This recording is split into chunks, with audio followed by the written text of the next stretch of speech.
ആണ്. അപ്പൊ മക്കൾക്കൊക്കെ കലണ്ടർ നോക്കാൻ അറിയാമോ? നമ്മുടെ കലണ്ടറിൽ കുറേ ഡേറ്റുകളും കുറേ കാര്യങ്ങളുണ്ട് അല്ലേ?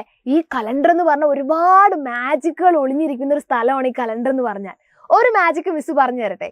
നമ്മള് മെയ് മാസത്തിലെ കലണ്ടർ എടുക്കാന്ന് വിചാരിക്കാം. ഓക്കെ, അപ്പൊ ഈ മെയ് മാസത്തില് 1-ാം തീയതി വരുന്നത് എന്നാണ്? ഒരു ബുധനാഴ്ചയാണ് അല്ലേ? ഈ 1-ാം തീയതി ബുധനാഴ്ച കഴിഞ്ഞാൽ അടുത്ത ബുധനാഴ്ച, അതായത് നെക്സ്റ്റ് വെനസ്ഡേ ഏത് ദിവസമാണ് വരുന്നതെന്ന് നോക്കിയേ. ഏത് ഡേറ്റിലാ വരുന്നേ? അത് വരുന്നത് 8-ാം തീയതി ആണല്ലേ. 1-ാം തീയതി കഴിഞ്ഞാൽ അടുത്ത വെനസ്ഡേ വരുന്നത് 8-ാം തീയതി ആണ്.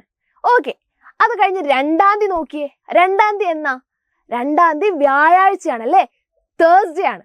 അടുത്ത തേഴ്സ്ഡേ എന്നാ വരുന്നേ? അതെ, അത് 9-ാം തീയതി ആണ്.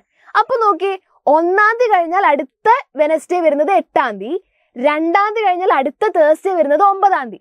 അവർ തമ്മിൽ എന്തോ ഒരു ബന്ധമില്ലേ?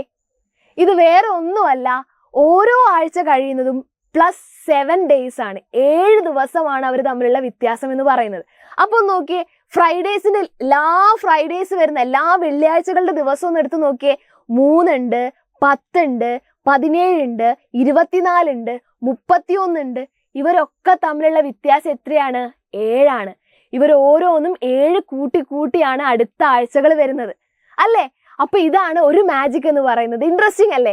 അപ്പൊ എല്ലാ ദിവസവും ഒന്ന് മക്കൾ എന്ത് ചെയ്ത് നോക്കുക, ഇതേപോലെ ഒന്ന് ചെക്ക് ചെയ്ത് നോക്കുക, 7 തന്നെയാണോ അവരെ വരുന്ന വ്യത്യാസം എന്ന്.